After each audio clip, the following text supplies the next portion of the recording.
First, I'd like to apologize for running a little late this evening, but we had some business that got a little lengthy tonight, more than we expected. So the next item on the agenda is to go out of closed meeting. Do I have a motion, please? So moved. Second. Been moved and seconded. Roll call, please. Mr. Gabriel? Aye. Mr. Creed? Aye. Mr. Brown? Aye. Ms. Fix? Aye. Chair Levis? Aye. Have 5 ayes. And the next item is to certify our closed meeting, whereas the Board of Supervisors of Montgomery County has convened in a closed meeting on this date pursuant to the affirmative recorded vote in accordance with the provision of the Virginia Freedom of Information Act, and whereas Section 2.2-3711 of the Code of Virginia requires a certification by the board that such closed meeting was conducted in conformity with Virginia law. Now therefore be it resolved that the Board of Supervisors of Montgomery County, Virginia hereby certifies that to the best of each member's knowledge, only public business matters lawfully exempted from open meeting requirements by Virginia law were discussed in the closed meeting to which this certification resolution applies, and only such public business matters as were identified in the motion conveying the closed meeting were heard, discussed, or considered. Do I have a motion, please? So moved. Second. Been moved and seconded. Roll call, please. Mr. Brown? Aye. Ms. Fix? Aye. Mr. Tuck? Aye. Mr. Gabriel? Aye. Mr. Creed? Aye. Ms. Perkins? Aye. Chair Levis? Aye. 7 ayes. The next item of business is our invocation. If everybody will please stand for a moment and for a moment of silence and consider all the things that are facing us today. And following that, Mr. Meadows will lead us in the Pledge of Allegiance.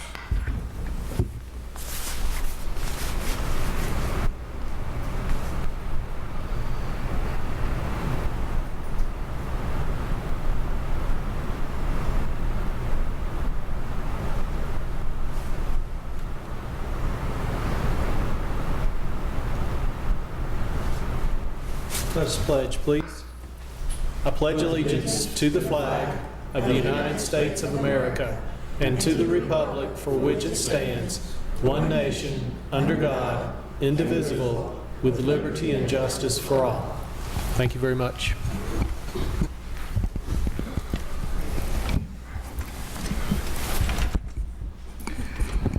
The next item is our delegations, and the first delegation is the Virginia Department of Transportation. If you'll come forward, please, Mr. Clerk.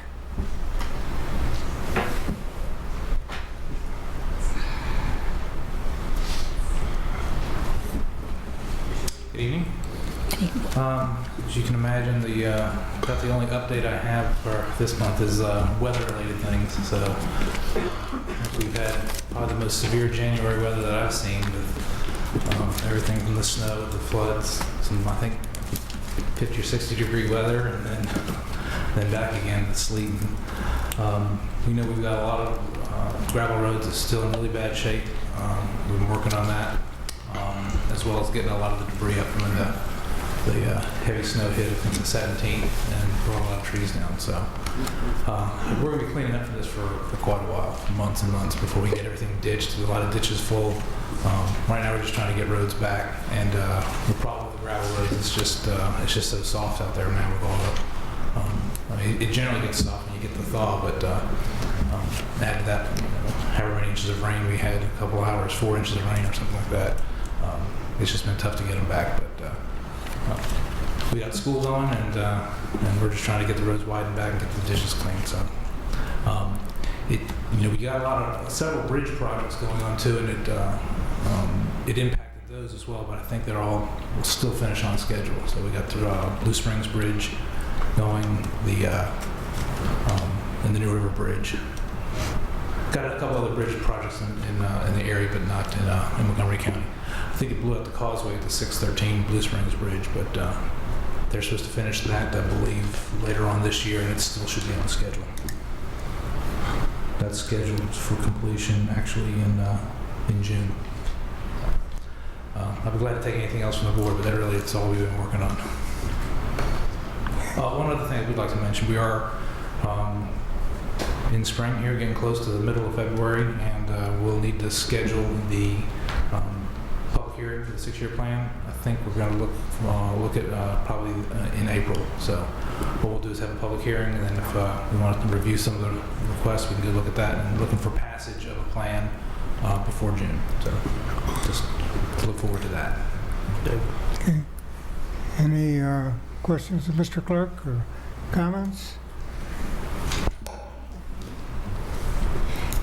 David. I had a constituent up there again on the end of Clay Street, the county part and the town part. Did you ever put yellow lines up there to divide that street? I'll have to see. Was it a request for lines? Yeah, Or part of it was the to, end of that where the circle is too narrow for, I can What? tell you. I'm sorry. The end of that where there's a cul-de-sac at the end, that is probably, I'm sure it's too narrow for lines. Yeah. It's got to be 18 foot wide to put a center line in. well, I think it was to have some way, the constituent, I think, was the same person who had written before. And I think the problem was to be able to see or to get people to stay on one side or the other and not drive down the middle of the road, because it was very difficult to come out of that place and then try to stay on one side of the road. When it gets very dark, foggy, they were having great trouble still. So, I'll look back and see, because I think there were a couple other things on Clay Street also that they were Yeah. asked for. And I'll Yeah. see if we've done those. okay, I remember that now. I if remember you that check looking. that. Mhm. Thank you. Anyone else? I just have one comment. David, I had a call today from a constituent on Big Branch Road there in Reiner. And he told me that he's requested from Richmond to have somebody come out and look at the road, and I'm asking you if you would please. I've given you the man's name and address, and if you'd like me to come along, I'd be more than happy to do it. Will do. Okay. If there's nobody else? I was just going to ask Peter regarding the poly pavement, and if there's been any, I know Jim had gone out there and it was covered in mud, but is it holding up? The dirt glue? Dirt glue, Yeah. poly? Yes. I actually went out there and looked at it today, and it's doing very well, as a matter of fact. We sort of had to improvise in some of the equipment we were using to do it, and you can tell where some parts did better than others, which is actually interesting to know, because if we do any more, we'll know. But for the most part, only did about 300 feet. Right. And you can tell a huge difference between the end of Old Sour Road where it hits Huffville Road and the part that we didn't do. And Again, we're only a little bit of ways through winter. We'll see how it holds up with the spring, but I think it's held up pretty well in the extreme weather we've had so far. I was out there today. I'm glad to hear that. I don't suppose that dustless is going to have much use after all this weather. Right, but I think we did put the dust control on there earlier in Yeah. the fall. That it was performing pretty well too. Now, you use some on your lot over there, coming down that bank. Mm-hmm. Do you know if that's holding up from the erosion? No. Where?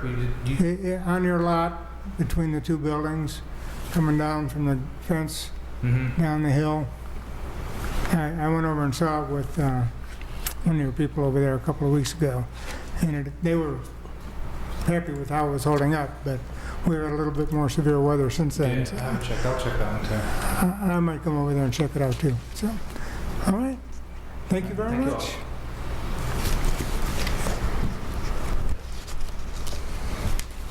Now, the next delegation is the Montgomery County School Board. And I'm assuming Mr. Jones will come up and start the presentation. And Ms. Blackburn.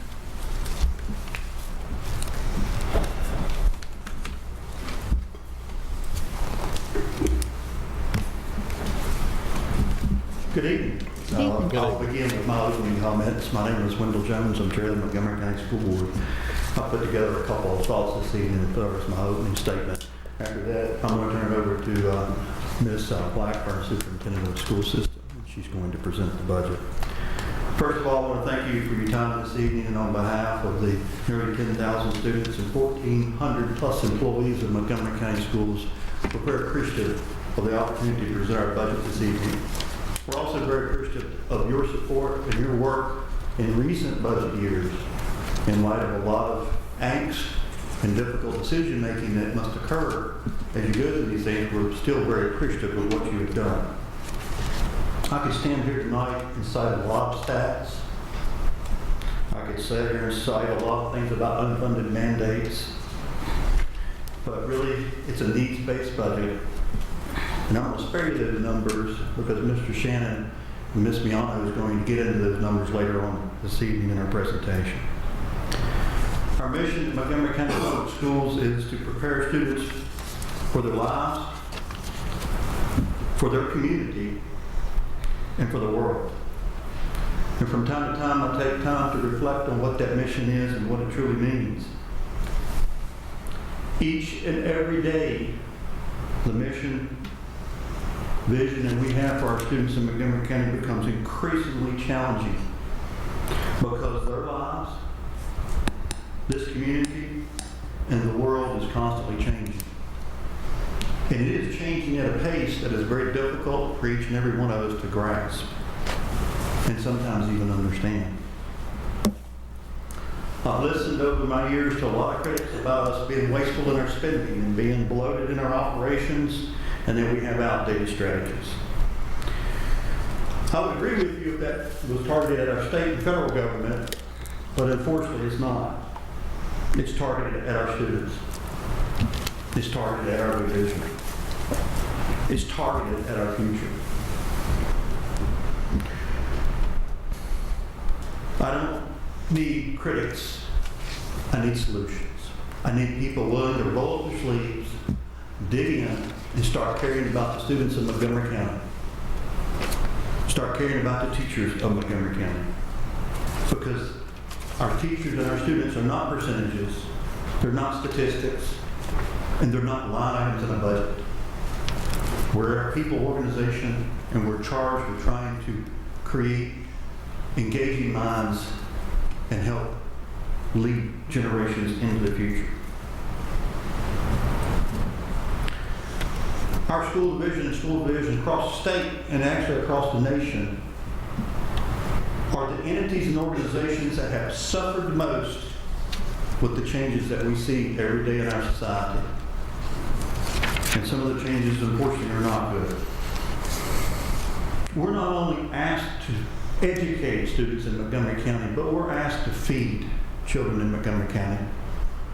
Today, students got 2 meals. And that might be the only 2 meals they got today that they're going to receive. They may not receive a meal when they went home this afternoon.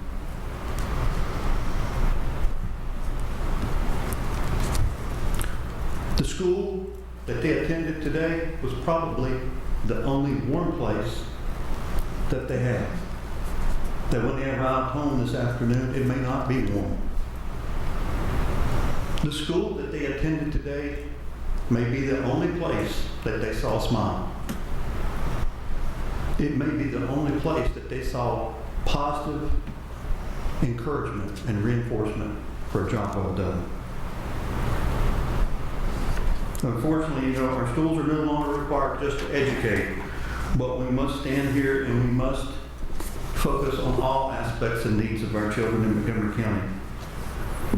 I'm not going to tell you what the stats of all this is and quote you percentages again, because one child that fits in that category is one child too many.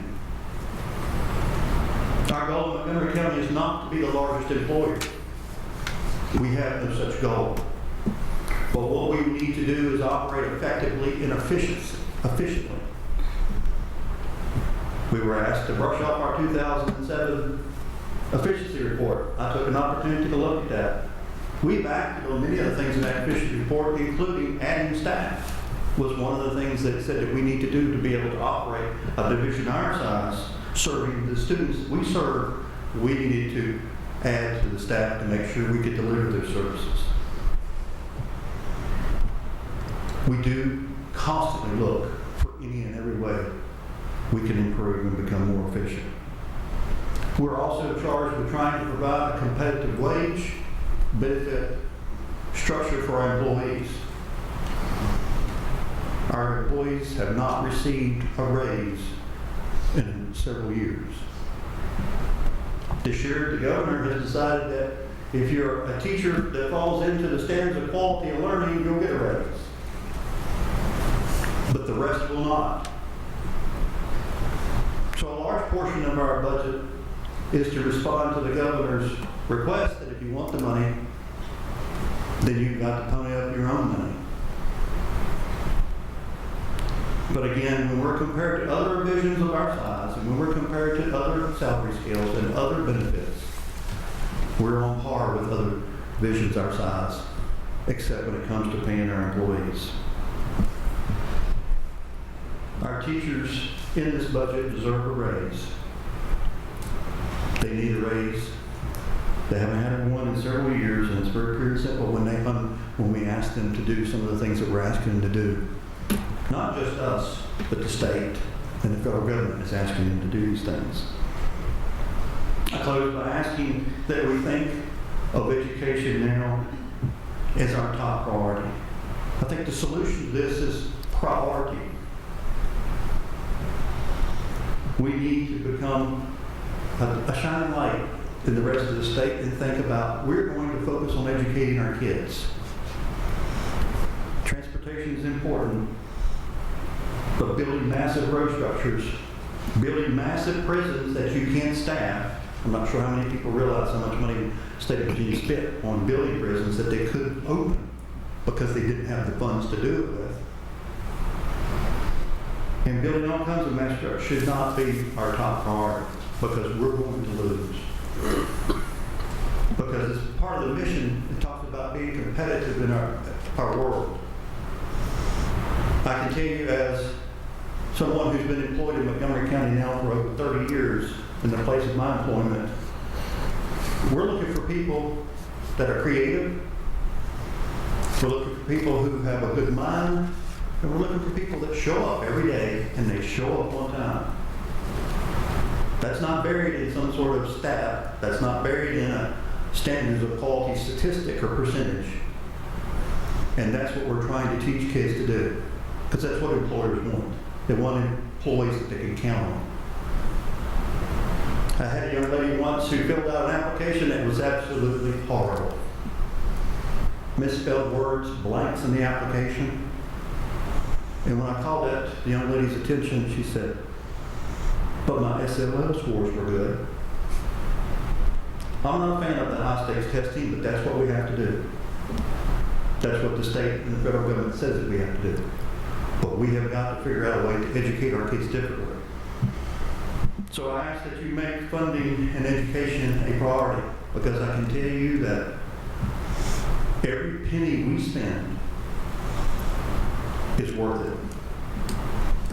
Every penny we spend on our students, every penny we spend on our staff, every penny we spend in making sure that every student is provided an opportunity to become successful and positive citizens in our community is absolutely worth it. So as we submit our budget this evening, I ask that you look at this education as a priority. I ask that our citizens make education a priority, and I ask that they contact their local state representatives and ask them to make education a priority. Again, I thank you for your time. I thank you for your support, and I look forward to working with you as we go through the budget cycle. I look forward to continue working with you on the issues that are related to the school system in Montgomery County. And with that, I'm going to turn it over to Ms. Brenda Blackburn, Superintendent. Thank you, Mr. Jones. Chair Politis, members of the board, Mr. Meadows, it's a pleasure to be with you this evening and have an opportunity to speak about the budget for 2013-2014. I don't know about you, but it seems like only yesterday that I was standing here talking about 2012-2013, and I think that signifies just the fact that budget preparation has become truly a year-round undertaking. And Montgomery County Public Schools has done a lot of things to try to keep the budget in the forefront of our community. And we have developed a website that has lots and lots of information for any and all to look at and get facts and figures about how we spend our money. We have every other meeting, the second meeting in the month, we have taken the opportunity to do a focus on what we know about the budget for both the current year and for the upcoming year. And we have held a public forum back on November 12th that was very, very well attended and gave many people in the community an opportunity to let us know what was on their mind. And when we set up the public forum, we set it up asking that people would come not just to tell us what they didn't want us to do, but to offer us some suggestions about ways that we might could be more efficient in our use of funds, or where the public would recommend that we look at opportunities for increasing efficiency while not sacrificing quality programs. So I would say to the supervisors this evening that I believe we've done our due diligence. I think we've turned over every rock. I think we've done the line item analysis of our budget. I think we have brushed off the 2007 efficiency report and found that many of the things in there were things that we have done, and some were things that were rejected for solid educational reasons or for reasons that in this community are considered important and perhaps not looked at by the MGT auditors in the sense of how the community might be affected. Much of what I'm going to be talking about this evening is on pages 10, 11, and 12 of your budget, because I'm going to go through the request for things to be added to our budget this year and spend a little time on that. And after that, Katie Miano will come and do the technical presentation for you. But back to the statement about due diligence, I do believe that our budget has been evaluated, reevaluated, turned over, looked at every which way that it can be looked at. And the current proposed state budget adds just $615,000 to Montgomery County Public Schools. A very small amount of money in the big scheme of things. The $615,000 includes $490,000 that must be spent for a very specific purpose. And Mr. Jones talked a little bit about that, in that the governor has designated this as the year of the teacher, and one of the things that came out in his conversation is that there would be some salary improvement for teachers. And yes, it does. It includes a 2% raise for teachers who are standards of quality funded. Montgomery County Public Schools has many teachers above the standards of quality. And why do we have teachers above the standards of quality? Because it's the expectation of this community that class size be desirable, that it create a situation in which students and teachers develop positive relationships, and that there's time to do some one-on-one instruction. And that's why we have more teachers than the Standards of Quality Fund. The other thing that I think is important about the $490,000, and that a lot of people in the public overlook, is the fact that 60% of the 2% pay raise comes from the state. 40% comes from your local government. So in order to get the state funds, you have to contribute and you have to give the raise. It's my understanding that there's some conversation out there about potentially extending that to include some support employees. But to take you back a few years, the state cut in half several years ago the number of support employees that were considered standards of quality employees. And yet Montgomery County Schools and most of the divisions across the state of Virginia maintained their support staff funding because it contributes so greatly to the quality of the education in our school systems. And so preliminary estimates are that even if there is a movement to fund 2% increases for some support staff positions.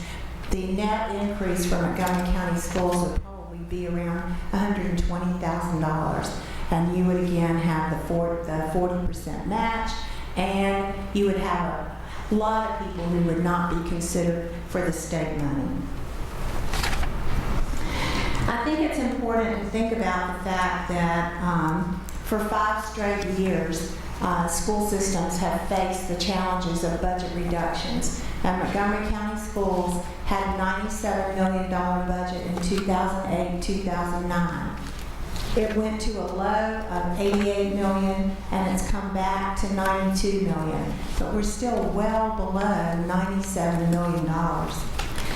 I've continued, as I looked at reductions, to try to do so through a balanced approach. And when I say balanced, I try to look across all the functions of the school system. But there are 2 things that I've consistently prioritized. One being safety, and the second being quality instruction. And I've tried the very best that I can in the recommendations that have been brought both to the school board and talked about in our communities to maintain those 2 things as the most important things that we do. So where are we now? We're back to a little phrase that I used last year, because what is left is people, buildings, benefits, and programs. When you have a school system that is 89% labor and benefits, that's where your money is, and that's where we are at this point in time. Your instructional supply budgets have been cut over 50%, and in fact, one of the recommendations in the budget for next year is that we have to go back and reinstate some of that supply money. To draw some parallels, the cost of everything has gone up. Gasoline was $2.20 a gallon in 2008. Buses cost $72,300 in 2010, and we paid $86,000 this year, and the cost estimates for next year are $92,000. Much of the increase in cost is being driven by the EPA requirements that are coming forward. Utilities costs have increased more than 24% in the last 5 years. And believe it or not, inflation is alive and well, and it's been increasing at about 2% per year. And in the last 5 years, that would be a 10% increase that I would need to buy something in 2013 that I bought in 2008, and yet I'm minus $5 million. So the budget request that I'm presenting to you tonight has an unfunded gap between available funds and requested funds of just over $3.56 million. The gap takes into consideration all currently known state and federal money, and it assumes flat funding from the county at this point, as you've not set your tax rate for next year. As you know, the General Assembly started their work back in January.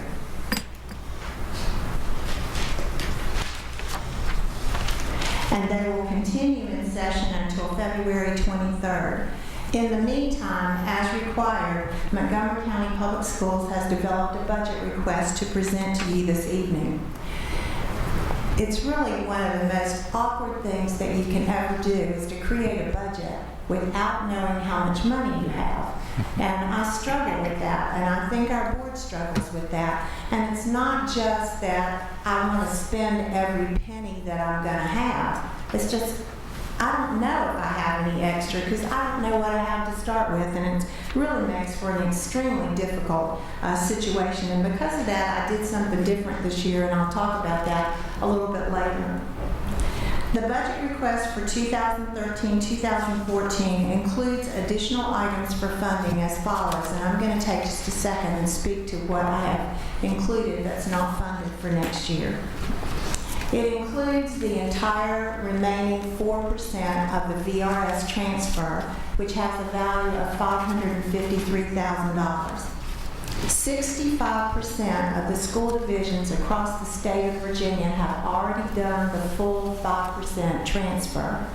So what happens is, if you look at a salary schedule for a school division that has done the 5% transfer versus a salary schedule for a school division that has not, Montgomery County Public Schools does not look competitive.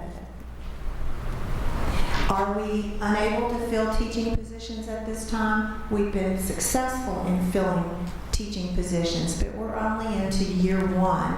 And just like a lot of districts, we have some challenges in filling math, science, and special education. And I expect that if we don't get our salary schedule into a more competitive look, that we will have greater difficulty filling those positions.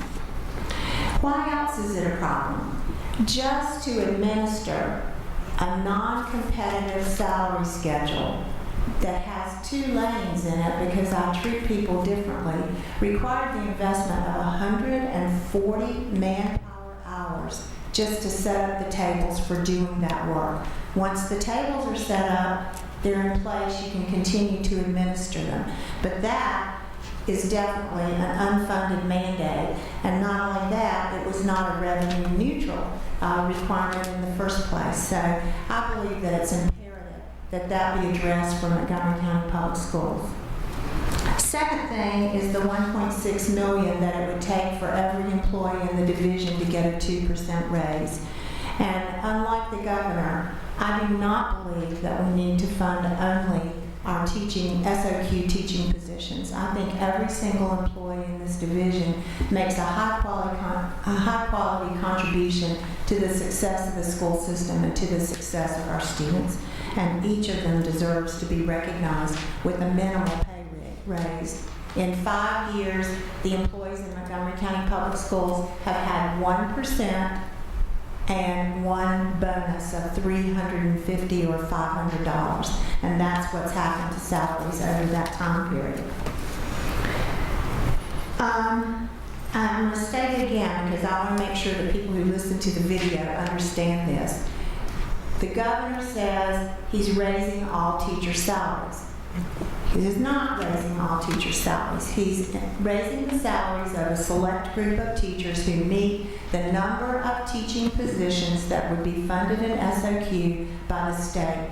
Montgomery County far exceeds that because you are invested in quality for your students.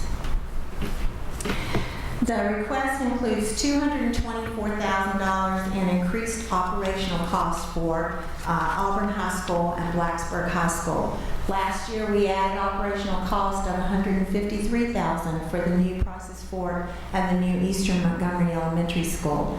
They have sophisticated systems. They're much larger than the schools that they replace, and it requires additional utility money to run the plants.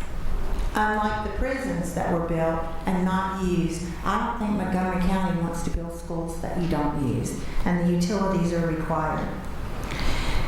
It includes the restoration of 2 vacant maintenance positions at a value of $98,000 that we cut last year as a one-time only cut. These would be the primary custodial maintenance point person at the 2 new high school buildings. And the high school buildings in Montgomery County have traditionally had that position. So it comes back as we open the 2 new high schools. Restore pay to play. One of the things that the board looked at last year was to charge a fee for participation in athletics and extracurricular activities that are included in VHSL. And after considerable input from the public, the board decided not to do that, and I need to fill that gap in the budget, $72,000. Potential increase in health insurance costs, and this is still a guess because we've only just received preliminary estimates on what our health insurance costs for employees would go up to for next year. We're awaiting a final figure, checking it against the new requirements of the law for health care, and also convening our health insurance committee. I don't think it's going to go as high as we budgeted. We budgeted $230,000. I think the increase will be less than that, but I don't have a definitive number yet. replacing the $750,000 of one-time money that the supervisors very graciously provided last year. The $750,000 provided funding for three things. It provided bus replacement, it provided a year in the 5-year roofing plan, and it added an additional $150,000 for technology improvements through the 21st century classroom. Really, to have done the things that we've done in technology in the economic times that we're experiencing right now is pretty astonishing, because in about 24 months, all but 4 schools in Montgomery County have been fully retrofitted with sound systems, with smart boards, with ceiling mounted projectors, so that not only our teachers but our students have access to the very best in instructional technology that's available. We have 4 schools remaining.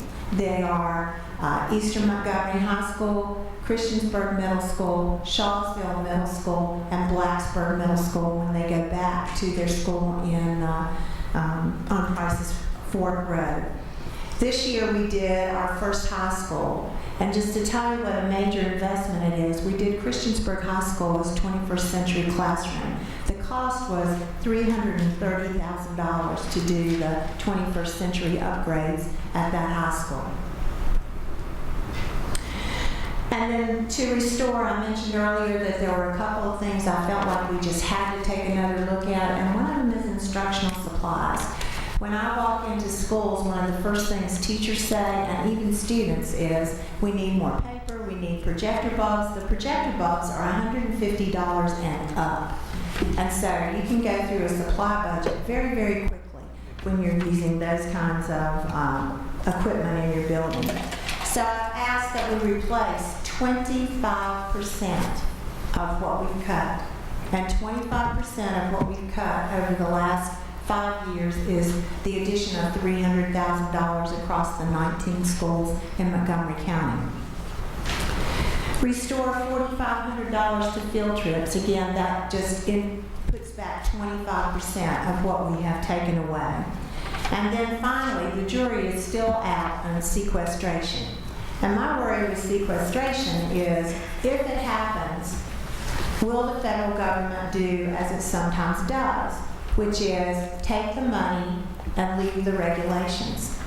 And the other thing that happens with sequestration is the funds that are in sequestration, or that would be reduced by sequestration, are the funds that are funneled directly in to 2 of the most needy groups of students that you have in our schools: our free reduced lunch students who are Title I, and our special education students who are IDEA protected. So even if the federal government took away the regulations, there's an ethical dilemma about what do you do about services for these particular students. So you see, the $3.56 million is needed. And although we use the term needs-based budget, and I'll use that again this evening, I think it is a reality needs-based budget. Last year I talked a little bit about fantasy-based budgeting, and that's kind of what I consider it when you're trying to create a budget and you don't know how much money you have. But in the instance of the $3.56 million, these are real needs for Montgomery County Schools classrooms and for the employees who work very hard each and every day to serve our students. When you face new demands and continuing needs that come on the heels of 4 consecutive years of cuts, in fact, if you'll recall, last year we reduced $4.2 million from our original request, and a large amount of it was in people. If you think about that, then I think you will understand that it's very clear that it's going to take more money to do the job of providing what is necessary for our students and employees to continue to produce outcomes that are at least at the same level at which we currently operate, and that will keep our school system competitive with neighboring school systems across Virginia. I know that the Montgomery County Board of Supervisors is extremely supportive of education, and I know that because I've seen you step up to the plate in some very, very difficult situations, and I'm going to offer you some examples. You have increased our operating fund in an effort to offset the $10 million loss in state funds. Yes, we're still minus $5 million, but if we didn't have a dedicated group of supervisors who recognize the value of education, we would still be $10 million in the hole instead of the $5 million. So you have stepped up to the plate to offset those loss of state funds. You have looked for alternative funding sources for Montgomery County Public Schools.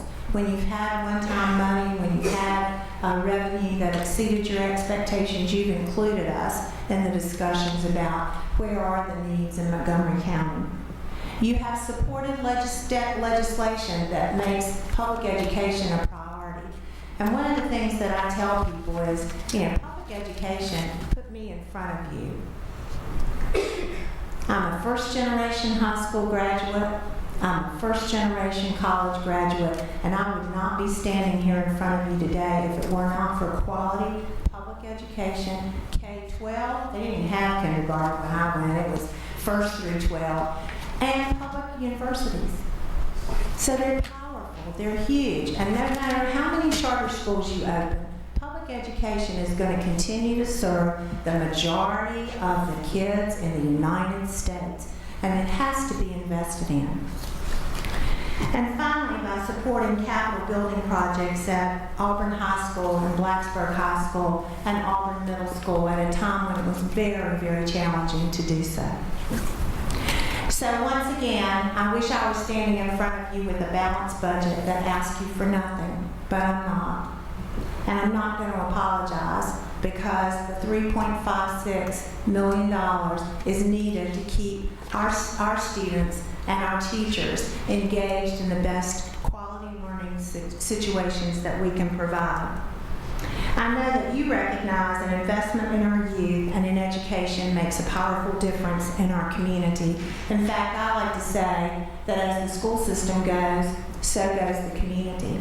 And many of the recognitions that have come to Montgomery County and to our municipalities have included comments about the quality of the educational system that's available for young families here in Montgomery County. So what happens if we don't get the needed funds? And I mentioned earlier that I did something a little different this year. Always before, we finally find out how much money we have, and then we have to start cutting the budget. And so it's kind of like everybody thought everything was okay. And then I say, well, we have to cut $4.2 million. And suddenly everybody shows up and pays attention because they weren't listening in the beginning. So this time I decided to go ahead and put my recommendations for reductions out there at the same time that I put out the budget request. And these are my recommendations. They're not approved by the board. They haven't been sanctioned by the board, but they're the ones that I would suggest that the board take a look at. So the reductions are painful because there is no more low-hanging fruit. They involve further loss of staff. They involve an increase in class size. They involve a change in our employee benefit structure. They involve reduced opportunities for students' participation in athletics and extracurricular activities. They involve a reduction in school-based administrators. If the budget gap remains, and it's currently just over $3.5 million, I'll look at these areas as recommendations for cost savings. So I don't want the public to be blindsided. I'd like for them to know that the funds, the $3.5 million, actually represent things within the school system. It goes back to what's left, and I'll say that again: people, benefits, programs, and buildings. That's what's left. There are no more supplies that can be cut. There are no more professional development funds that can be cut. Field trips, when you think about $4,500 for field trips, that's 25% of the total budget for field trips in this county. The majority of that goes to our athletic events and music events. So I thank you for allowing me to address you this evening. I appreciate the opportunity to work in Montgomery County. I think back on the day when the transportation person was talking about snow. And I think about arriving in Montgomery County in February of 2010, and there was a foot of it on the ground, and I wasn't quite sure what it was coming from Florida. But I have grown to be, very much engaged in this community. It's a great community. It has great people. It has great students. It has great teachers. And I'm delighted to be here and look forward to continue serving this community. But I still need to stand before you and ask you to examine the resources that may be available to you and find $3.5 million to add to the support that you already provide for public education in Montgomery County. At this time, Ms. Miana is going to provide just some additional details about the budget, past and future, and then I'll come back and entertain any questions that you may have. Thank you very much. Thank you. Thank you, Ms. Good evening. Good evening. I am going to go over just a few items for you. You do have these in your presentation materials, so I will just go over them very briefly. I want to point out some key things to you in a summary of our past budgets. This shows the previous 5 years, and it shows our total cut of $5.4 million and staffing FTEs of 92, just over 92. Our percent change in our budget has been 5.5% decrease. You'll see in the revenue section at the bottom that the state funding has decreased by $7 million. And thanks to the Board of Supervisors, the county has increased approximately $4.4 million. As Ms. Blackburn mentioned, our expenditures in graph format, the salaries and fringes make up 88.4%. It's the majority of our budget. This shows the history of our revenues from the last 10 years, and you'll see from 0809 to 910 and forward that the revenue has decreased significantly from the state. Our ADM, our average daily membership, is recovering slightly in the last couple of years, and we're projecting that our ADM in March of this coming year will be 9,552 students. These are some of the governor's proposals that were in his budget. The key one is the one at the very bottom that lists the 2% salary increase for the SOT instructional positions. Compensation supplement is the key item on our budget. We can go through all the detail here. This one is the $490,000, which makes up the majority of our $615,000 that we expect from the state. Then these are the detail for Ms. Blackburn's budget she presented a minute ago. This is the detail out by function. And then the school nutrition budget shows an increase of approximately $200,000 and a meal increase rate of 10 cents per meal. That's all I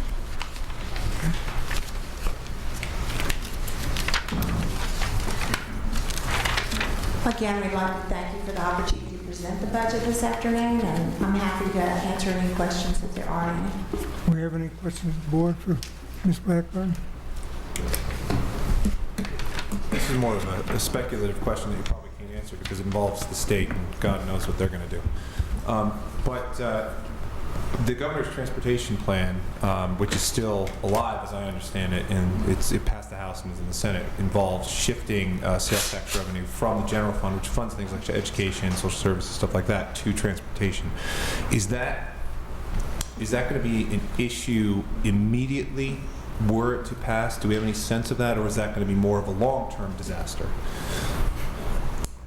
You may have someone who wants to speak to that. My personal perspective would be that it will be a long-term disaster. It's a short-term one also, because what you take out of the general fund to spend for something else, you can't spend on education. You can't spend on the things that you generally spend that for. But long-term, I would say that it opens a door to shift even greater amount of funds from the general fund to transportation. That's my take.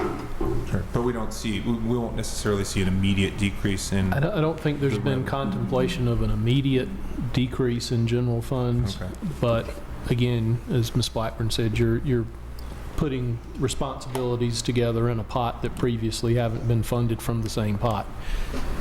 And I would just add that when we went to the VACO VML Lobby Day on January 31st, we were well versed in this, and we went to all of their legislators that represent us, and we made that point over and over again.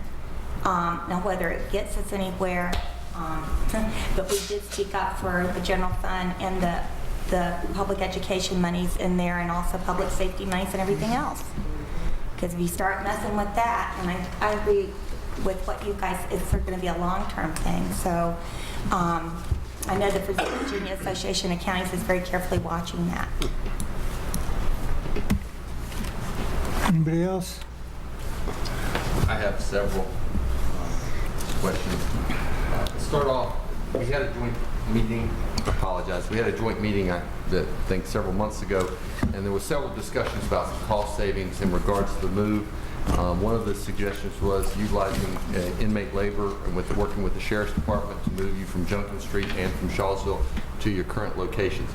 Was there any discussion with the Sheriff's Department? Did they turn you down in regards to that cost savings? I did not work on that myself, Mr. Tuck. Mr. Shannon worked on coordinating the move. We did consider the suggestion that you'd made about contacting the Sheriff's Department. And the inmates had moved, I don't know whether you're aware or not, Cardinal Academy, I believe on 2 separate occasions for moves back and forth to be able to handle, and that's what trains our law enforcement locally. I'm familiar with the use of inmates for moving. I've done that in the past with media centers in the summertime. So yes, I am. But they were not utilized. They were not utilized, that is correct. In regards to the furniture, I believe there was a discussion about utilizing the courthouse furniture from the 2nd and 3rd floors that was relatively new. Was any of that furniture utilized in the new school board offices? To my knowledge, we were not offered furniture from the judges' chambers. We used furniture from Montgomery County Junction Street offices and supplemented that with newly purchased furniture. We used some of the cabinetry and the benches and things like that from the courthouse renovation, but I'm not aware of us being offered furniture from the courthouse. Is that correct, Mr. Meadows? I don't think so. Most of the furniture from the old courthouse that was usable, some of it went to the new courthouse. The remainder went into storage to see what we might can use for the new public safety building. In regards to, I believe, your public meeting that we had back in November, I noticed that you had to bring in a sound system to Christiansburg to be able to accommodate that meeting. Will the new schools be able to have sound systems that will be able to accommodate meetings in the future by the school board? Yes, they do. Okay. The elementary schools do not all have a powerful enough sound system to accommodate a public meeting like that, but the secondary schools would have that. And we have done school board meetings out in our localities. We did one at Auburn Elementary School last year. But at Christiansburg High School, currently that sound system's not capable. That's why you had to bring the sound system in? I'm not an audio person, but I know the sound system was brought in because of the formatting of that particular meeting that had all of the board members sitting in one place with the dais mics and then the public coming to the mics on the phone.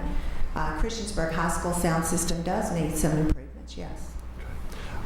In watching your meetings, I believe there was a suggestion in regards to having, doing some, I guess, scheduling shifting with the middle schools with a possible savings of approximately $1.2 million. Is that factored in your budget at all at this point in time? There are none of the proposed recommendations that I've made that would save create cost savings factored in at this point. And this is my interpretations from watching the videos and trying to get a better idea, but it seemed that there was one board member who was probably in favor of it. Was there any formal vote or discussions in regards to that plan to look at that $1.2 million in savings? The board voted early on to ask for additional information about alternative scheduling options, and then we made the presentation last week. We will bring them back additional information that they requested to their next meeting and a recommendation at that point that they vote on that. in going through your budget, and I'm going to start off with line 1, if sequestration doesn't happen, I'm going to start off with a number of 4.2 million, because as I understand it, your budget contemplates that we would get the full amount from the governor's roughly $600,000+, correct? It includes about $615,000 from the governor, plus a little bit of an increase in federal money in that $4 million number that's in the corner. And just bear with me, if you go through and sequestration doesn't happen, and I'm going to just round them off, that's 3.5. Correct. If we did not restore the instructional supplies and just raise with the status quo what we had last year, that would save an additional $300,000. If we did not do the raises, that would be a saving, just using the numbers out, 16.2. The maintenance employees, if we did not restore, would save an additional $100,000. One-time monies that were utilized, again, for the roof repair, one-time classroom improvements, and the aging school buses comes to about a total of 31.2 out of that 42 million that would be required.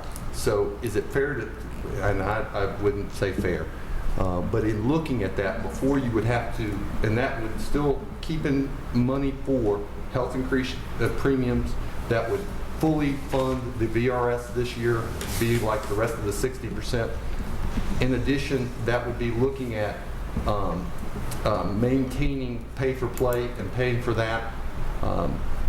You would need about $1.1 million of additional funding, assuming that you would only get about $200,000 from the state. Does my numbers look correct? If you take that number, $4.2 million, and you subtract off each line item, you'll end up at 0. So I see what you're saying. You're saying you left 2 or 3 things that you didn't subtract off the total. But the total, 4.2, is the sum of the items that I listed and the additional revenue from the federal and the state, federal and state increases, yes. The fixed costs for Auburn High School, those are utility costs, those are bills we got to pay. Correct. So that Auburn was and Blacksburg High School. Item number 2, health insurance, that's a conservative, you're saying a $230,000 It's a liberal estimate. or liberal estimate, okay? And then that would be fully funding the VRS, but it would not be, as I said, going through the one-time monies. In getting an understanding of making sure I understand your boards, they understood where that one-time money came from. It was due to the large tax increase that we had, and that's where those funds came from. It's not in our operational budget. We understand fully where the one-time money came from, yes. Thank you. You're welcome. Okay, anybody else? Thank you very much, Ms. Blackburn. Thank you very much. We appreciate the opportunity.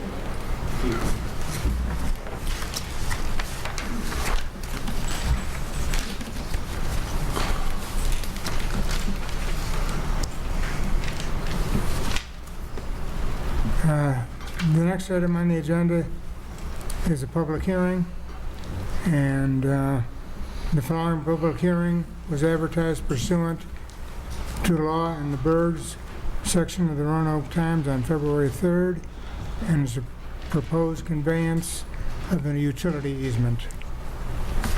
And who's going to field that one? Marty?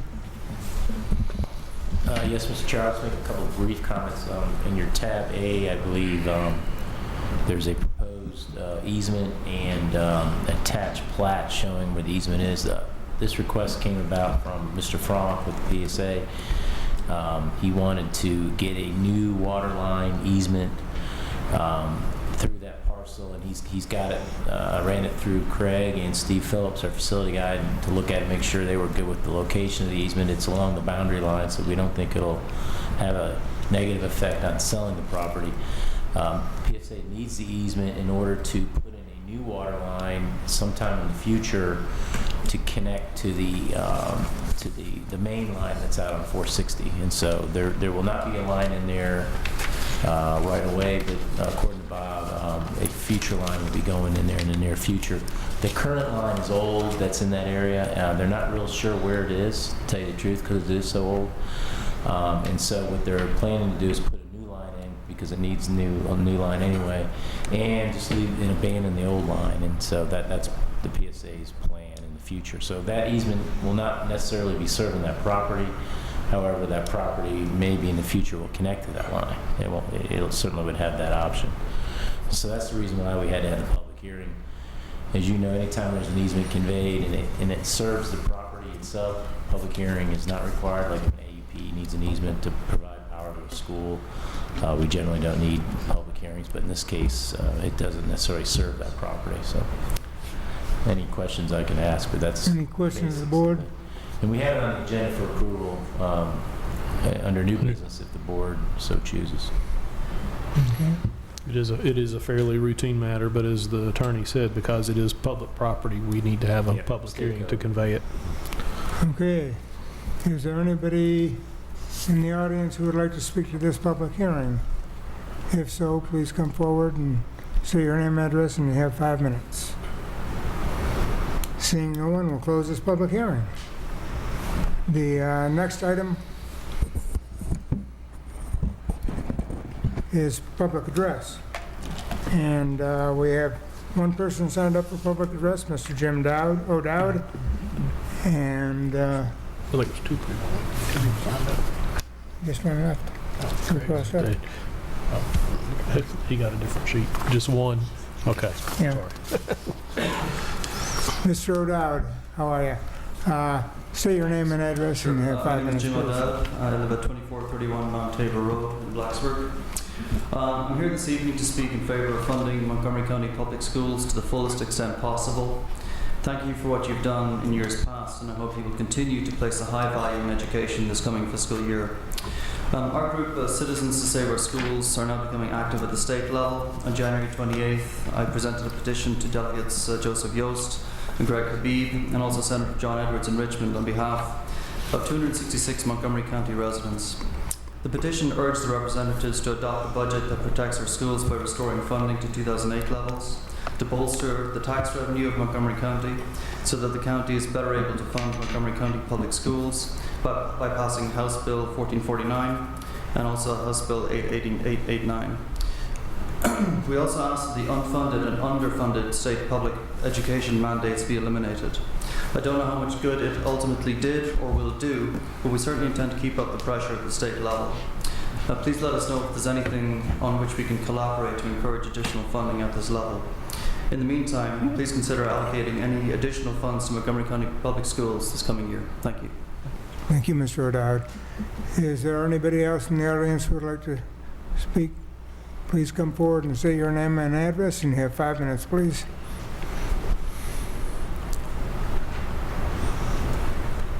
Good evening, Chairman Pliss, members of the board, Mr. Meadows. I am Kelly Pleasant, President of the Montgomery County Education Association.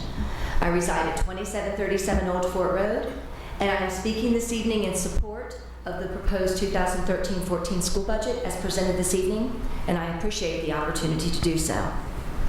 The Commonwealth of Virginia has continually neglected its constitutional obligation to public schools since 2008. For Montgomery County, that amounts to about $10 million.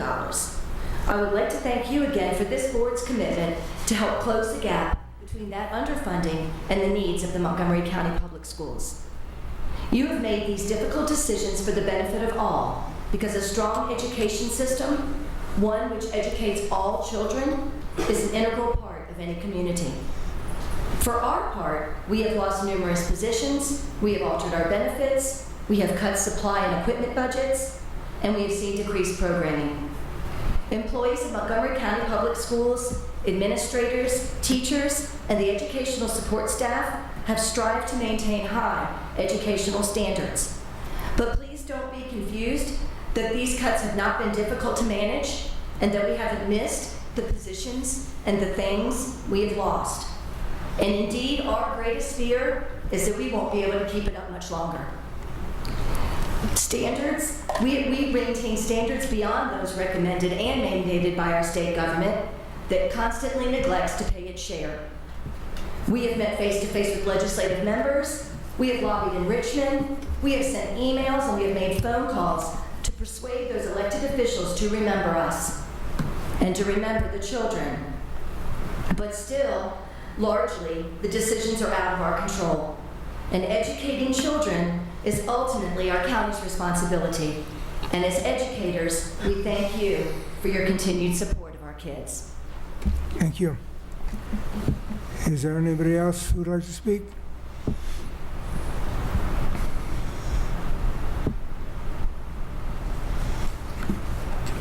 Hello, my name is Connie Froggett. I reside at 1751 Brush Mountain Creek Road in Montgomery County. Thank you for the opportunity to speak tonight. I would like to speak in favor of the budget that has been presented by Ms. Blackburn. I wholeheartedly agree with her that this is very much a needs-based budget. As a parent, as a volunteer, as a sometimes substitute teacher, as a PTA and PTO board member and president, I've spent hundreds of hours over the last 12 years in our schools, so I feel qualified to speak on what exactly we have in this county. Montgomery County Public Schools are not broken.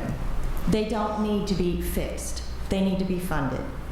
Public education is not an entitlement. It is an investment. And our children are not statistics. They are our future. And teachers are the key to the kingdom. We heard a lot last year when we were facing this huge tax increase about what it's like to live on a fixed income. Over the last 5 years, the Social Security cost of living adjustment has been about 11%, and they're now proposing and getting an additional 1.7% this year. Our teachers during that time have received 1% and a small bonus. And yet we have continued to succeed as a school division. We are not broken, we are not fat. We don't need a Michelle Reed to come in and clean house. We are a high-performing school division in a high-performing state. But we are starting to feel these cuts. Our schools are starting to run out of paper and supplies, as Ms. Blackburn said. We have students at Blacksburg High that were turned away from classes this year because of the cuts in teachers we weren't able to offer them. And some of our high school rankings have dropped during these 5 years. And we all know what happens in Blacksburg if you don't maintain your buildings. And I would just add one thing. When I produced the talent show this year at Blacksburg, in Blacksburg Middle School, I had to bring in my own sound system too because it wouldn't work. So Christiansburg High School does not have a monopoly on needs and being fixed. So I would just like to say in closing that yes, we need this budget. We need every penny of it. And although I think, as Ms. Blackburn said, some things are going to come in better than expected, the only way we're going to meet this is with some kind of tax increase. And I think we need to start talking about that now. Thank you. Thank you, Ms. Froggett. Is there anyone else who'd like to speak?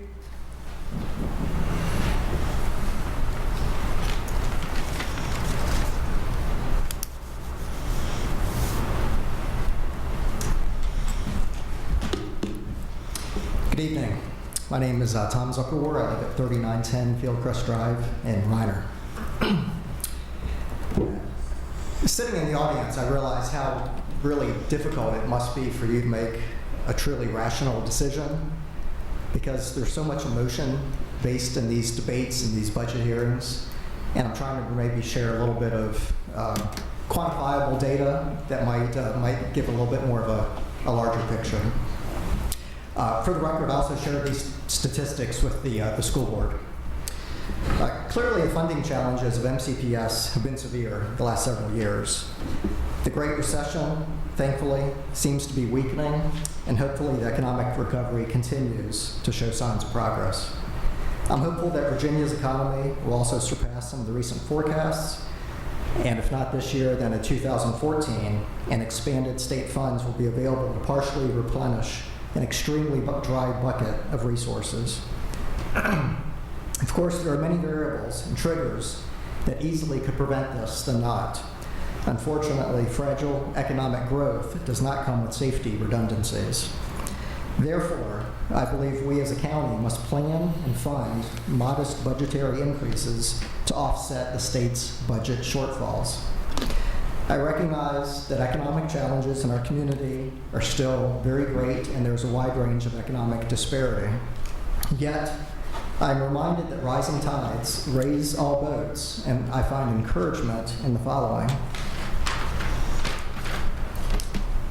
According to the Bureau of Economic Analysis at BEA.gov, the per capita income for the Montgomery-Radford Economic Consolidated Market grew more than $2,300 from 2007 to 2011, and that's despite unemployment rates of approximately 7%. So per capita income for our market over the last 5 years has gone up $2,300. Second, from 2010 to 2011 alone, per capita income, inflationary adjusted dollars grew at over 3%. And third, non-corporate total self-proprietary farm income has seen its best income gain since 2009. And although that data is limited, the trajectory suggests that many of those local farms are now back in the black. The argument from budget debates in the past has been that economic challenges are just too great. Fortunately now, the economic data suggests otherwise. We are making gains. So the question today is not, is education a priority? The question is, how do we grow as a community? Last year's budget was fundamentally about capital investments. This year's budget is fundamentally about funding operations. I believe that the two together provide a fair balance to our community and to our children's needs and to the educational system. And I encourage you to accept and fund the proposed 2013-14 budget recommendations. Thank you very much. Thank you, Mr. Deckelwer.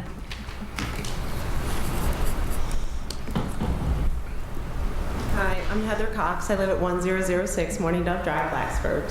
Thanks for the opportunity to talk before you tonight. I wasn't planning on speaking, so I didn't prepare anything in great detail, especially after the last two speakers so eloquently shared lots of data with you. But I have looked up the per pupil expenditure in the state of Virginia and have compared that in Montgomery County with the rest of the state. We do fall below the average of the state. There's lots of reasons for that. But I would ask you to think about the fact that when you look at our county and you look about the statistics on where people want to live and where people want to buy their house and where people want to raise their families, what do they talk about? They talk about schools and public education and where they want to send their kids and what community they want to live in. And so it is an emotional topic for me, and so I apologize for getting emotional.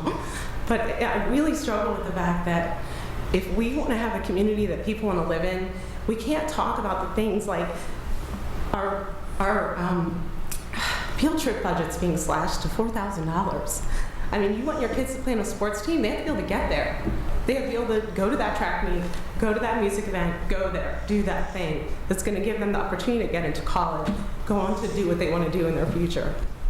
And I understand the points that Supervisor Tuck was making, that some of the things on that budget don't really feel like they're needs. When you think about needs like buying food or buying medicine or buying gas or transportation in your home life. But if we don't actually pay our teachers, they're not going to want to be here. This isn't the community they're going to want to live in. My husband's a teacher. He doesn't work for Montgomery County, so I know what it's like to live on a teacher's salary. And trust me, it is a need to have a 2% increase. These people do not make a lot of money, and they do a whole lot of work. They're out there coaching, they're doing special events before and after school with their kids, they're working in the summers. They don't get paid for a lot of that stuff. They don't get paid bonuses, they don't get a Christmas bonus, they don't get stuff at the end of the year. And I mean, when we talk about 2%, it's negligible in the long run, but in the point of, we have to start somewhere. We really have to start somewhere. And if we don't start there, it really frustrates me to look at what the future is going to hold. Because this, I mean, you just talked about it tonight. The state, it's not coming from the state in the future either. As we see these changes in the general fund, we're not going to see future changes that are going to be positive for our communities from the state level. And so as a county, if we don't want to get behind that and think about needing to increase our taxes, and so I would advocate for a tax increase to fund our schools at a level that they can actually improve some things and not be talking about cutting. All the things that they've had to change and cut. Let's give our superintendent some cash to do some exciting, new, fun things that can grow our students like Chairman Jones was talking about. You know, things that they're going to need to be able to do into the future, opportunities for growth. And so I'd just really love to see you do that. Thank you for the time. Thank you. Is there anybody else who'd like to address the board? Well, Madam Chairman, Mr. Chairman, and board members, and Craig, I wasn't planning to speak. Can you come a little closer to the mic, please? I'm Phyllis Albritton, 1003 Highland Circle. And when people started talking about field trips, Jerry Higgins, who is the director of our water authority that you're hopefully going to be joining, shared with me recently that he's concerned that he hasn't seen our school kids coming through on field trips. That's one place that the children have been taken over the years through our schools. And he said, you know what concerns me? That's how I get my employees. So many of the young people that have gone through on their field trips to the water authority actually then come and apply to work there. And so we think field trips, or we think extracurricular, it's really terribly, terribly important. And also as I sat there, I began thinking, I just learned this week that, and I hope I'm mistaken, but I don't think I am. I understand that the Virginia Tech Foundation is actually now buying that new parking facility that's going to be across from the Virginia Tech new arts facility, which is fabulous for us, the arts facility. But then this person started telling me about all the land that the foundation continues to buy up. And so I would urge us, you are we are you, I would urge us to go somehow to Virginia Tech, since the main way we do raise our money for our schools and our safety people, and you know better than I for whom, I would highly like to urge you to begin a process of discussion with Virginia Tech, with the foundation, I don't know to whom, to see if there is a way they could contribute, since they're not contributing to our taxes through the land tax. I would urge that. I mean, I was shocked. I thought a local gentleman and his company were going to have their parking facility and the business on the ground under it. And guess what I've heard is right. I saw some heads going like this. And bless you all, and I hope you will fund what we need for our kids and our public schools. Thanks. Thank you, Ms. Albritton. Is there anybody else who would like to speak?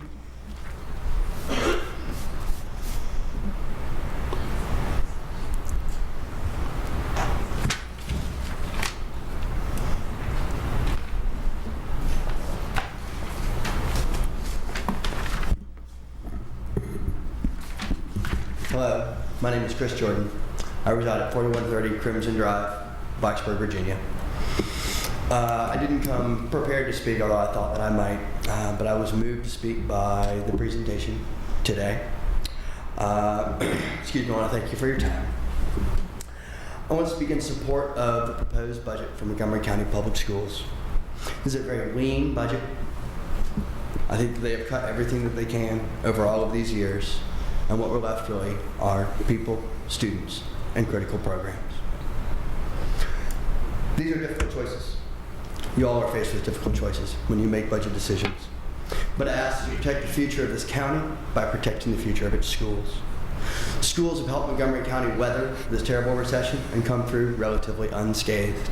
People continue to want to move here to come and contribute to the tax base and help the county grow. Good schools drive innovation and growth, and underfunded schools can continue to try, but they won't be as good as schools that are fully funded. We cannot continue to cut budgets and expect stable or improved results. When I say we, I should step back on that one a little bit. You all are not cutting budgets, but the state and feds are, which means the budgets are being cut, and so we as a county need to step up and fill that hole. It's not fair, but it's the reality that we face right now. If we seek excellence, then we must fund it. I spend time in local schools as a volunteer. My children are at Gilbert Lincoln Elementary. I fear for morale. I am starting to hear, for the year I've been in schools now for 4 years, this is the first year I've started to hear grumbling about salary and raises and what other counties are getting and that kind of thing. And these are hardworking, dedicated people, but it's hard for them to look around and see elsewhere schools that are better funded and to face 5 years with only a 1% raise. We lay heavier and heavier burdens on the people that we ask to teach our children. These people are dedicated to the service of the county and our children, but we cannot presume on that dedication too much. They work very hard, and eventually we have to reward that hard work.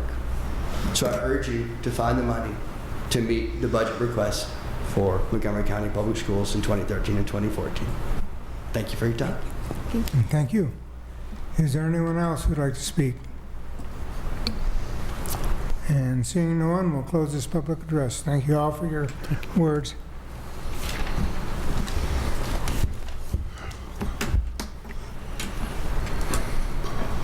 The next item is an addendum, and I don't believe we have one this evening. We do not. Followed by the consent agenda. Do I have a motion, please? So moved. Second. Been moved and seconded. Any discussion on the consent agenda?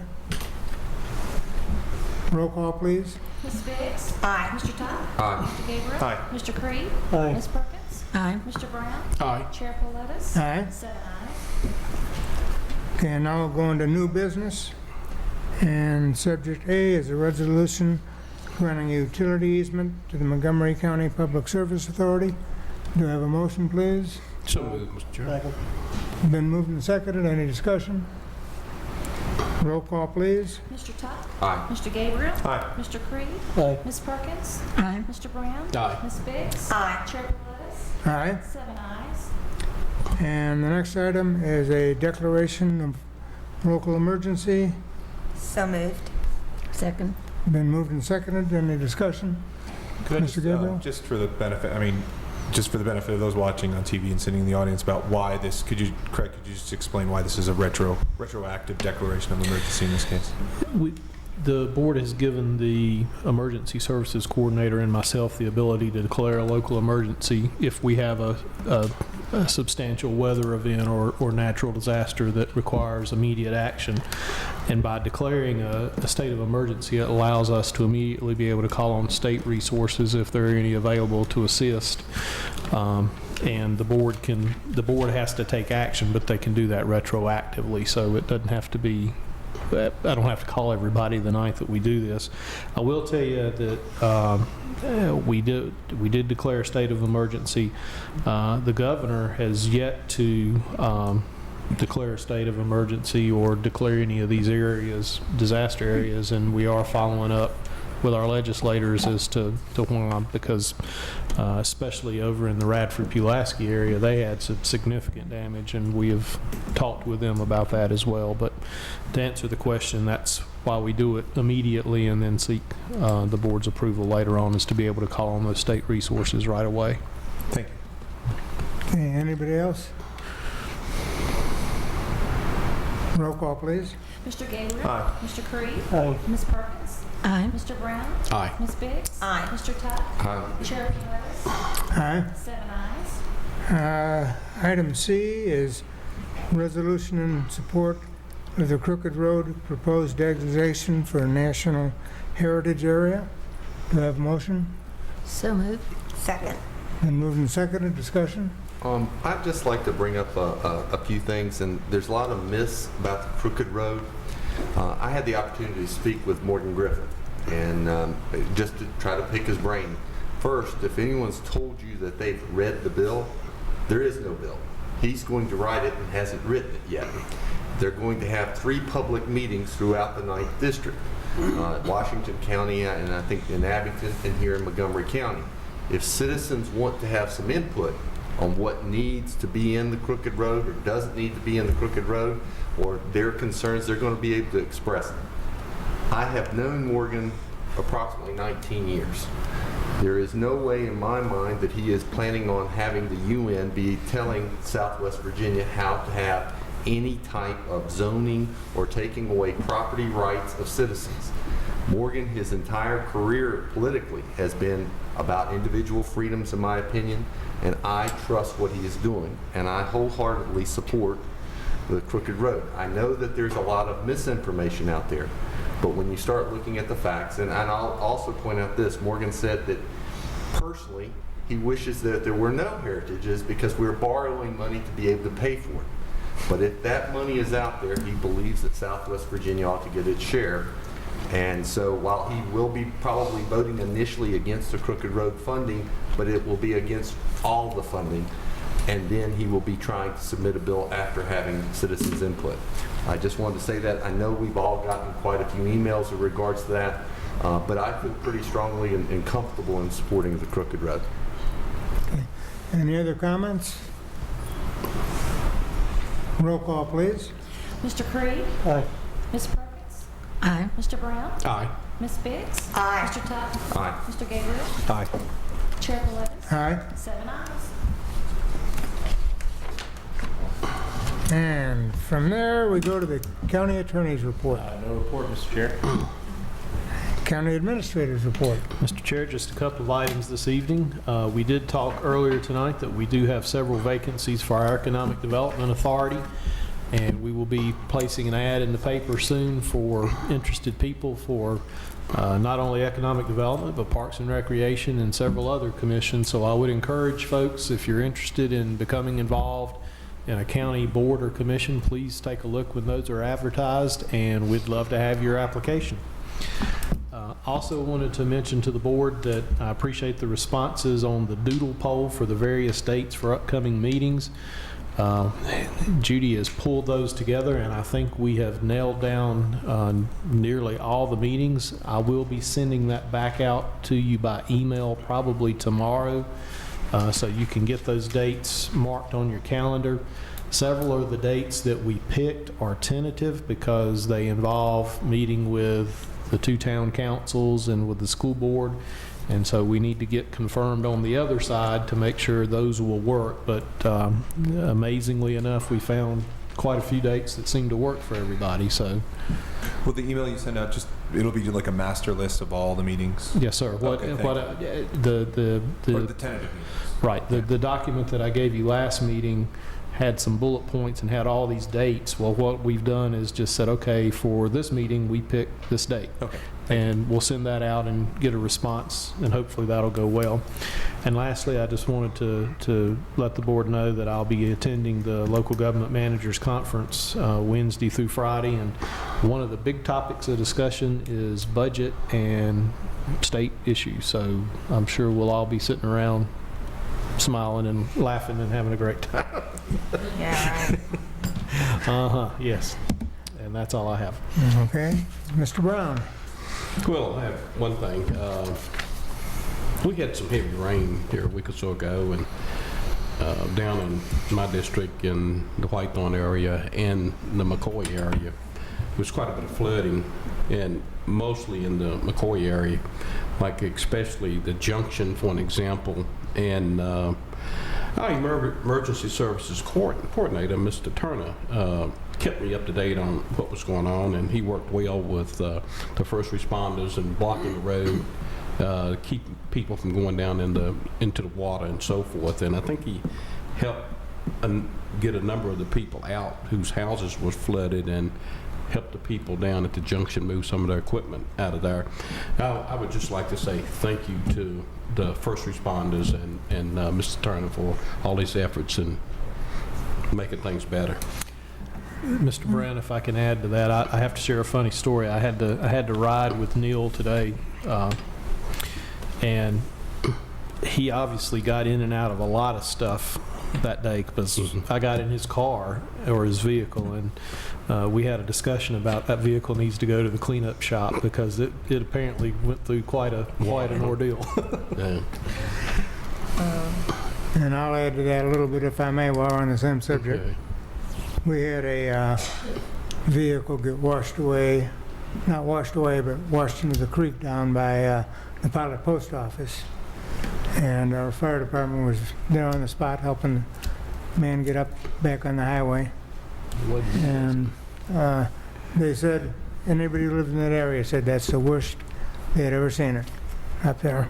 Wow. And I could tell going down, I live up in that area too, and it was really bad. And still got a lot of rough roads for VDOT to work on, but they're working as hard as they can. So, okay. Ms. Biggs. Well, I just want to report that on January 30th, the evening of January 30th, the Strong Women, Strong Men event in Richmond went really well, and we should be so proud that Manny Hairston represented Montgomery County's history. She actually got a standing ovation. They had 500 people there. And so I'd encourage all of you to come to the event to recognize her at the library on Sunday, February 24th at 2 o'clock. It was, I've never been to that particular event. It was very moving. It's probably one of the most educational things I've gone to in a long time. Then the next day after that moving experience was Lobby Day. And Craig and Jim and I attended to represent Montgomery County. I thought that the Virginia Association of Counties and the VML staff did an excellent job in preparing us to go down and talk to our legislators. And we were able, between going to the General Assembly building and having our dinner with the two towns, to make contact with Senator Smith, Senator Edwards, Delegate Rush, Delegate Yost, and Delegate Habib. And I think that, well, Jim would probably agree with this. I was very passionate about what I was speaking to as far as trying to get some money back to our locality, and Jim and Craig were more the balancing part of the situation. But I guess with the sledgehammer. Yeah, I guess the reason I felt that way is because I've been doing this for so long, and 18 years on my board, and then all the years I did it with Virginia Education Association, and I guess something just happened when I was there, and I just wanted somebody to represent that we have needs at the local level. I mean, I don't know how else to represent it, but we tried our best. And so, we tried to represent all of you in saying, look, we need your help. We need your partnership. So anyway, I just wanted you to know that we did do that. And along that vein, I think I would like to thank the citizens that took their time from their work and family and spent their money going to Richmond to lobby for our county and for our locality and for public education. I know that, the Education Association does this every year, but to have citizens, after they attended our community forum meetings, to really understand the important connection between local government and state government, and then to take it upon themselves to go and lobby, I think that was an outstanding effort. And I think that, we need to continue the dialogue to let people know how important this partnership is and how we need both the local and the state. And of course, we need the feds too, but this local state connection is so important. And I think the more people understand the connection, then the more it helps when they're talking to people that are in these positions. And so I just wanted to thank the citizens for going, and that's all. Okay. Supervisor Tuck. Just a couple of things, and then I think Matt's got something pretty important he's going to put forth, and I would like to talk about that a little bit. But there are some vacancies on the Planning Commission. We're going to be advertising those, both in Districts A, F, and G. So we want to go ahead and try to get some good folks out to be a part of the Planning Commission. I think that we're going to be looking at a lot of growth, hopefully, here in Montgomery County, especially since the bill's passed in regards to liquor by the drink at the Oronto exit and as well as the Radford exit. We're going to need some good folks on the Planning Commission to make some good decisions. Mr. Gabriel. Yes, I have two things. I was going to report on the school board, but I think we've probably heard what they had to say tonight. But that did remind me about one other thing that was discussed at the school board, and I would like us to perhaps take action on maybe at the next meeting, is that we have a resident in Montgomery County who's also a recent graduate of Montgomery County Public Schools, who went to Seoul, Korea for the Winter Special Olympics and won a gold medal. And so I was wondering if we could perhaps offer a resolution of support or appreciation or recognition, at some future meeting, and that's Ben Norris. I don't think there's any question. Yes, so absolutely. And the other thing is, I'll pass those down, please, is that I have asked, and I sent you an email just letting you know about this, with, Marty was very kind to write up this resolution, is that, as you may have seen in the news, is that Senate Bill 701 passed the Virginia Senate, is now, actually tomorrow morning, will be heard before the one of the House subcommittees. And what Senate Bill 701 does is it adds a level of protection in hiring practices for state government, and it adds sexual orientation as a category. And this is the first time in Virginia history this will have happened. And so I would ask the board to support this resolution, offering Montgomery County's official support, hoping that the House will pass this and this will be enacted into law. Are you making a motion? I would like to make a motion to pass this resolution. Do we have a second? We got a motion and a second. Any discussion?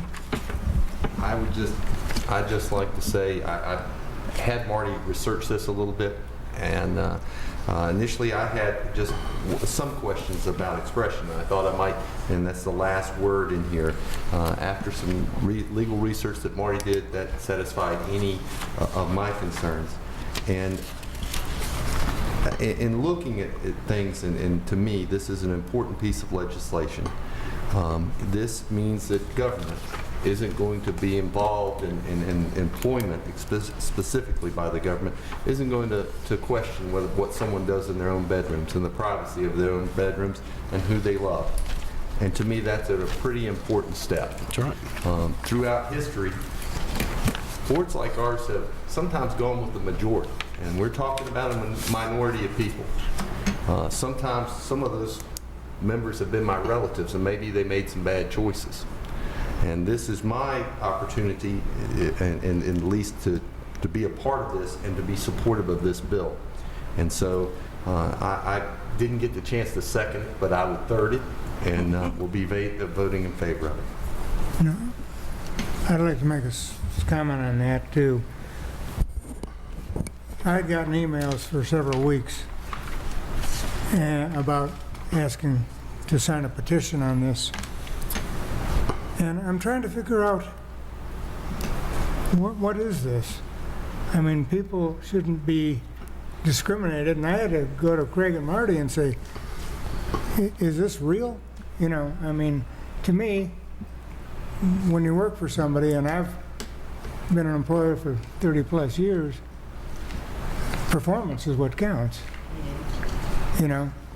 And when they told me this was possible, I said, well, I'm on board. There's no Jim, question. But it is real. All you got to do is know some people, and they talk to you about their experiences with their employer or their supervisor or so forth. It is real. Well, I understand now, but I sure didn't, because to me, you know, like I said, I've employed people for 30 plus years and been management for 10 before that. And it just didn't dawn on me that this would happen, you know. So I appreciate Matt doing the research and Chris doing the research, and I'm definitely in support of it. So, if any other comments? I agree that I thank you, Matt, for doing this. All of the things that are in there should have always been there. I agree with you about performance. And the older I get, I also think about age.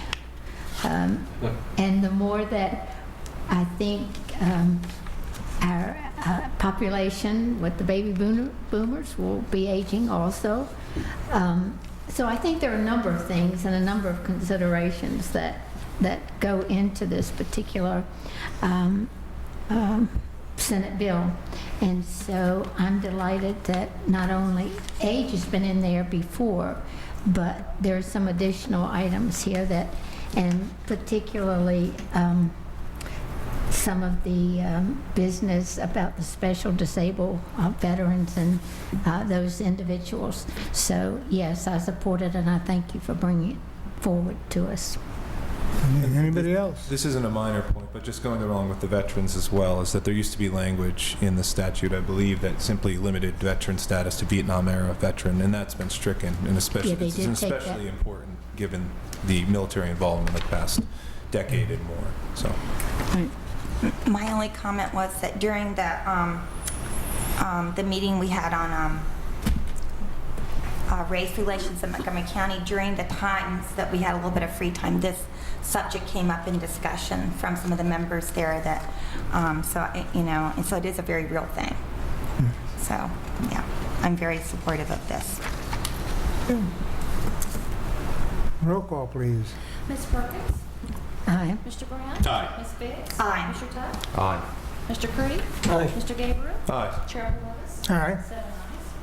All right. I just Anything want else? to say thank you very much. It makes me very proud to be a citizen of Montgomery County right now. And I would ask simply that perhaps Mr. Meadows could forward this resolution and its result to Delegates Habib, Rush, and Yost, because I believe, again, that the House Subcommittee will be voting on it tomorrow morning. So And Yost is one of the he's sponsors. one of the co-sponsors. Right. Yes, he is. So, Well, and Senator Edwards is on there and also. Senator Edwards as well. And Yeah. Puckett. He represents a couple houses. That's two people. Two people. Thank you all very much. Okay. Mr. Creed? Yeah, I just want to bring one little thing by, and this has nothing to do with anything other than the fact that I think the board should know. The day that we had the big flood, Channel 7 TV had it running across the screen that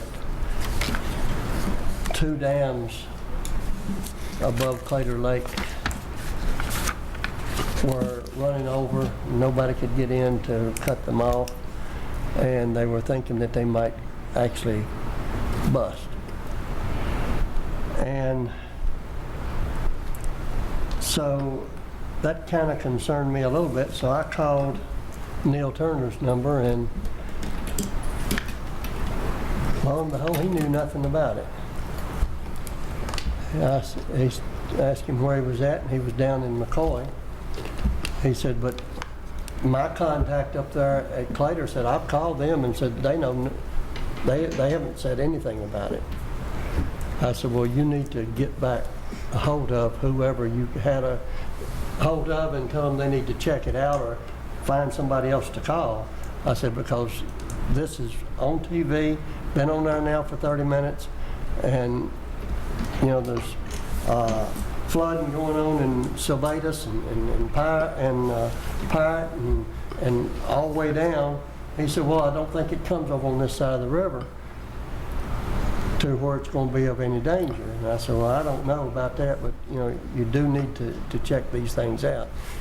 And he said, well, I'll call you back as soon as I find out something. And sure enough, in about 30 minutes or so, he called me back and he said, don't think there's anything to worry about, but they have got the 2 dams up there that are overflowing, and he said, have got a call into somebody in Roanoke, I believe it was, that was supposed to be coordinating With all AEP. this stuff and getting him information back. But anyhow, I'm sure he has taken care of it. I think he's taken care of it in good fashion. But we need to sometime make sure, you know, if you see something that is possibly dangerous for our citizens, check it out. Because, you know, as easy as that wasn't something that, other than putting some cars underwater in Radford University, that wasn't something that ended up making a lot of difference. But it could have went the other way just as easily, and we'd had some bad stuff. So, and all I'm saying is be aware when you see something, make a phone call and try to get the ins and outs of it. It's my understanding on that issue that the person who apparently shared information with the news media didn't have the numbers that they needed to be calling, and So anytime we have an event like that, the emergency coordinators all talk and whatnot, and so that was actually coming. We were in Richmond, and the Pulaski County Administrator said something to me about it. And so, long story short is there were some folks that should have contacted us that apparently didn't have quite a few people on the list, and that's been corrected, is my understanding. Yeah, I'm sure that it has, because Neil was a little concerned about it. I think he was intended to take it up with a few people to see what could be done to, yes, sir, to straighten it out. But like I say, I don't want to make no big thing out of it, because it wasn't a big thing. It didn't turn out to be a big thing, but I think that we all, when we see something like that, we have the means to check on it, and it don't take but 2 minutes to dial somebody up and say, hey, do you know what's going on? Well, one thing on that is the county administrator and chairman of Pulaski left early to get back home, and the first thing Craig did when they found out what was going on was called Neil, and we offered them our support, anything we could do. Yeah, we spent quite a bit of time that morning talking. That was over with by then. Well, we still have, offered our services wherever we could. So, and Ms. Perkins. Oh, okay. Thursday, I attended the Pepper's Ferry Wastewater Treatment Authority meeting, and at that meeting, we worked on our budget. And since then, our executive director, Clark Wallcraft, has sent information to Mr. Meadows and copied it to me and to Mr. Frank. And so I thought I might just share with you just a little of that information, although Mr. Meadows and Mr. Frank will look at it and talk about it. According to the letter and according to what I remember from the meeting, the increase to Montgomery County will be about $8,000, $8,500 and some dollars. I looked at it today. That's the only reason I could remember Right. that. Yes, ma'am. It's about $8,000. Included in the total amount is an amount for treatment, an amount for debt service, our use of the New River Pump Station, the Radford Pump Station, the biosolids disposal, treatment, CIP, and then the New River Pump Station CIP and the Radford Pump Station CIP. And I understand that those are bits of money that are put aside for some of those in case there should be some breakdown in the facilities or the capital structure of it. But we also get a credit for the sulfate, because we do not put any sulfate into the system, nor do we have to pre-treat. I'll get it right after a while. So we get a credit of about $3,000 for that. All total, I believe the amount that we have responsibility for is about $183,000, $184,000, somewhere in that category. So I just want you to be aware of that. We will hold a public hearing a little bit later on the budget, and Mr. Meadows and Mr. Frank, as I say, will look at this and give us any information that we might need with regard to this particular issue.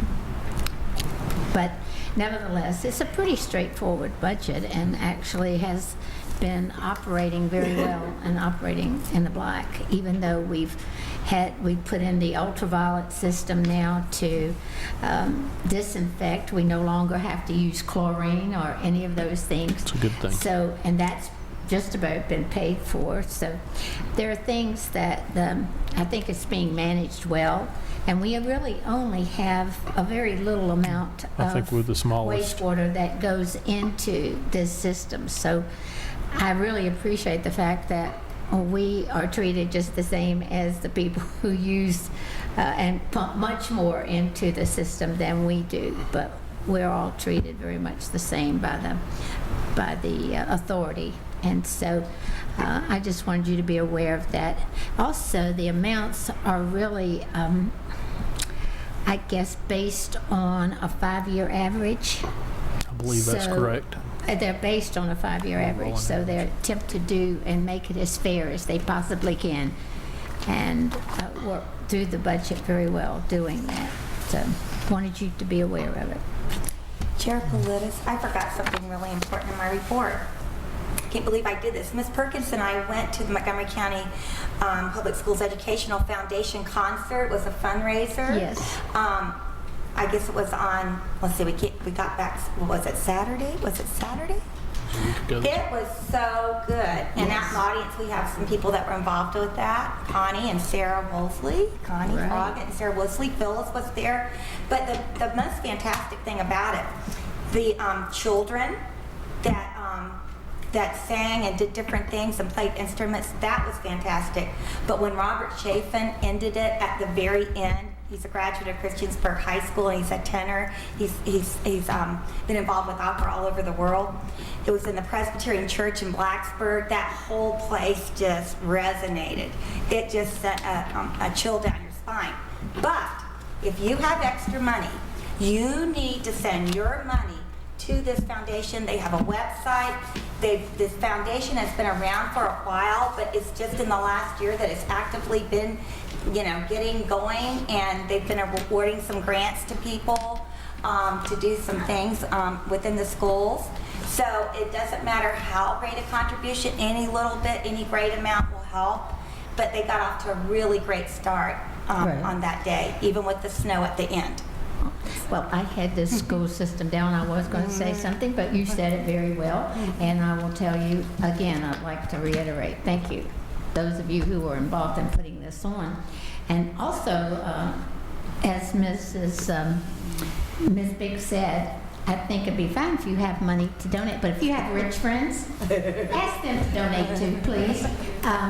And I'm sure we all do know people who have extra income, and I'm certainly, I would not have any trouble at all asking, if I knew anybody rich, I would have no trouble asking them to donate to that foundation. So anyway, thank you so much for it, and it was certainly a remarkable event, frankly, and went very well. Before you go. Ms. Biggs, I might have had my ears closed or something, but I don't believe you gave out any information as to who and where you would send Well, I donate am money. sure that one of the people in the audience can give us either an email address, phone number, or an address. Would you like to do that, one of you Well, ladies? I gave him a pamphlet. I gave all of you a pamphlet, did I Well, not? we're reactivating. Gave all of you that pamphlet as to where you to call and where you to go and what you're to do. I am also the Vice President of the Educational Foundation. We have a wonderful website provided by free from a local company, www.montcoef.org, or you can call me and my purse will ring, 315-2156. Thank you. Thank you. Okay, Mr. Brown had one more thing. One quick thing I want to remind those that may be watching that this is a flyer from the New River Valley Agency on Aging, and it's the 5th annual Caring Connections Caregiver Conference and Resource Fair, Saturday, March 16, 2013, 8 a.m. to 3 p.m. at Edwards Hall at New River Community College. And the conference service is supported by New River Community College Workforce Development. So just say that for the people at home who may be caregivers and need to find out some resources and so forth. I got some more of them, you can have that. Okay, yeah? Yeah. Thank you. Okay, I've interrupted everybody else's report. I don't think I really have much more to say, except for we did have a very hard-working trip to Richmond. And I do really appreciate Miss Biggs, the way she asked for money. You can hardly keep it in your pocket. Fortunately, I didn't have any. I did raise. She got a quarter. I got 50 cents for 50 cents. auctioning off my apple for my lunch, but it was my Rockingham County Board of Supervisor member paid me 50 Yeah, cents. it wasn't a state representative, it was No. another county, it was another county representative. But I'll try anything, I thought I didn't need the apple. Yeah, but it costs us Now, something Ms. too. Biggs, I don't think that's true. It costs us a bottle of water, and Yeah, there. that was $1. I don't think you'll try. So we still want no home. Anyway, She'd make a good hostage negotiator because after she got through with them, they'd come out, they just give up. so That was amazing. with that, if there's no other business, move to adjourn. Well, adjourn. Yeah, that's right. Yeah, we're adjourned.